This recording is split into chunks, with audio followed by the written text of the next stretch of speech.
आज हम लोग श्रीमद् भागवत महापुराण इस ज्ञान यज्ञ के 6वें दिन में प्रवेश करेंगे। आज के दिन की जो विशेष ठाकुर जी की लीलाओं के संदर्भ में हम लोग आनंद लेंगे, वह वैसे तो उद्धव गोपी संवाद जो श्रीमद् भागवत महापुराण का हृदय माना जाता है, इसमें प्रेम रस है, विरह वेदना का एक अलग अनुभव है। वैसे ठाकुर जी 5 सालों तक गोकुल में रहे थे, उसके बाद वृंदावन चले गए थे, क्योंकि नंद बाबा माँ यशोदा वृंदावन गए थे।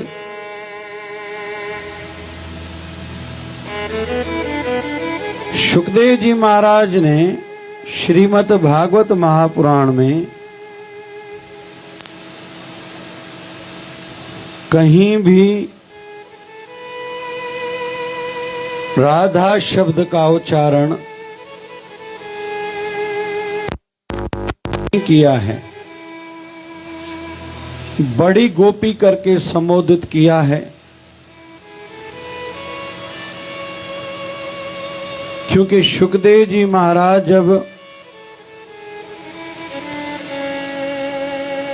ऊपर के लोकों में थे, गुरु मानते थे अपना राधा रानी को सुखदेव जी महाराज, और गुरु का नाम कभी लिया नहीं जाता।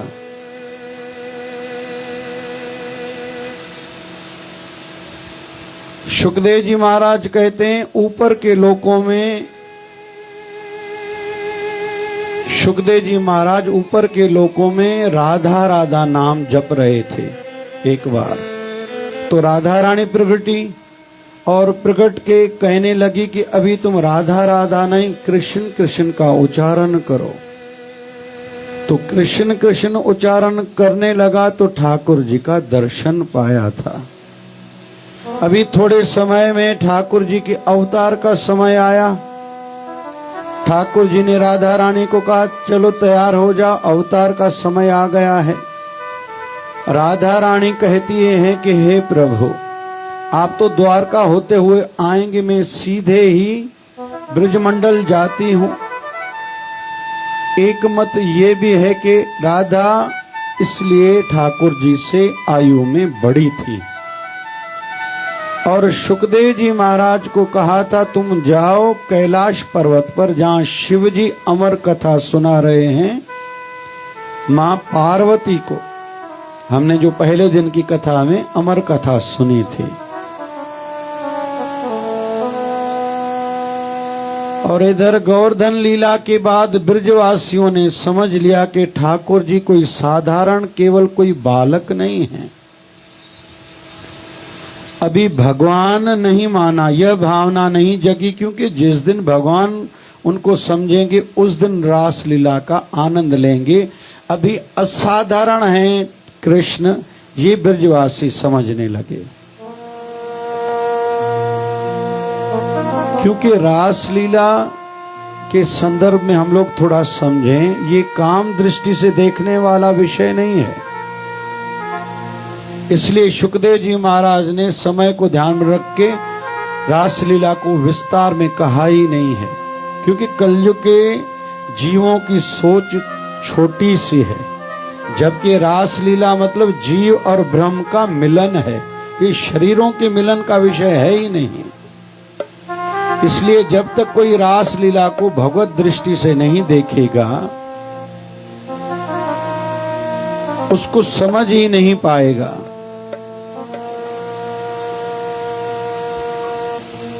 एक बार कहते हैं भगवान कृष्ण के पास कामदेव आया।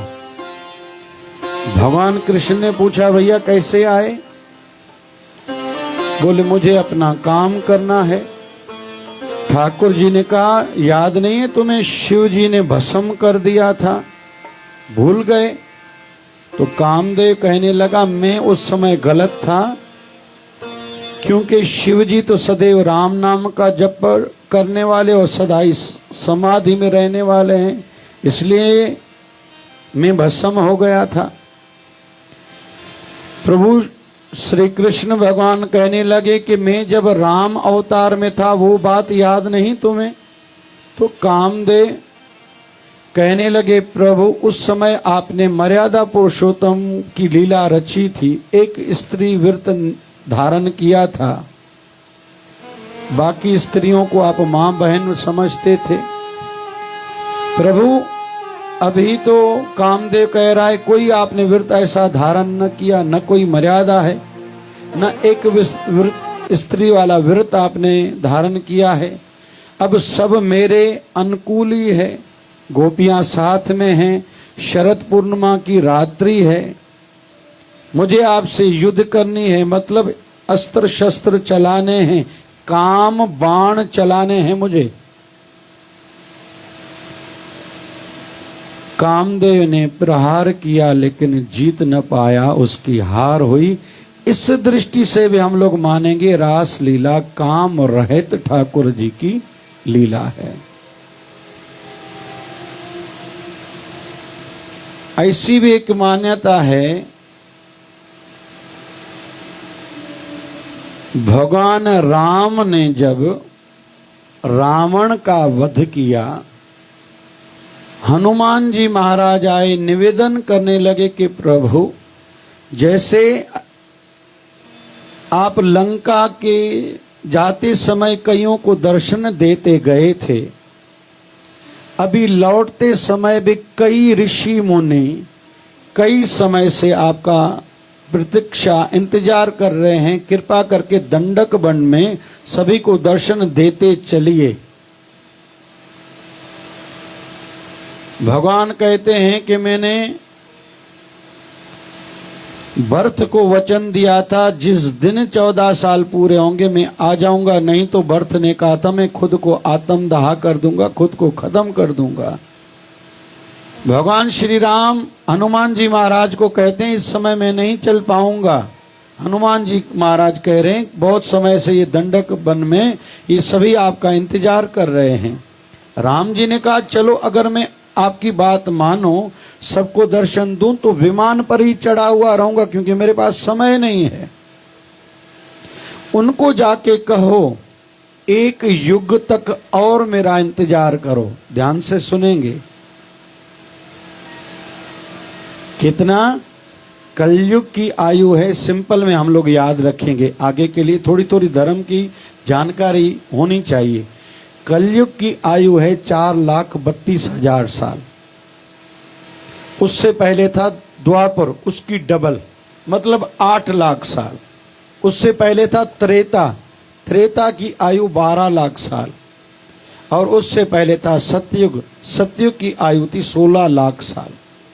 तो भगवान कह रहे हैं राम जी के अगले अवतार में मतलब 8 लाख सालों के बाद अगले युग तक उनको बोलो और भजन करो और मुझसे प्रेम करो, याद करो।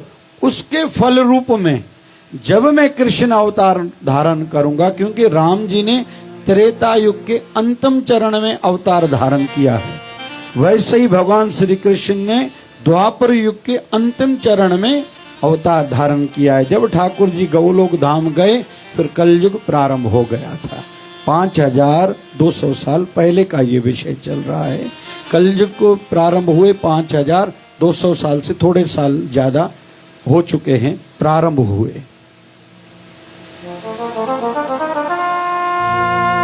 अभी हनुमान जी, थोड़ा ध्यान से सुनेंगे, ये कथा बहुत कम सुनने को मिलेगी। हनुमान जी महाराज राम भगवान को निवेदन कर रहे हैं प्रभु उनको चल के दर्शन दीजिए। तो राम जी ने कहा उन दंडकारण्य वन में जितने भी ऋषि मुनि ध्यान कर रहे हैं, जप कर रहे हैं, संत महंत, उनको जाके कहो एक युग का इंतजार करो, अगले युग में मैं जब कृष्ण अवतार में आऊंगा इन्हीं संतों को मैं अपनी गोपियां बनाऊंगा, इनको मेरे साथ रहने, मुझे नजदीकी से देखने, मेरी लीलाओं का आनंद लेने का सौभाग्य प्राप्त होगा। मैं इनको बहुत ज्यादा दूंगा लेकिन उसके लिए इनको एक युग तक इंतजार करना पड़ेगा। हनुमान जी महाराज गए राम जी की आज्ञा सुन के, तो सभी दंडीकारण क्षेत्र में वन में जितने भी ऋषि मुनि संत महंत थे सभी ने कहा इसकी गारंटी क्या,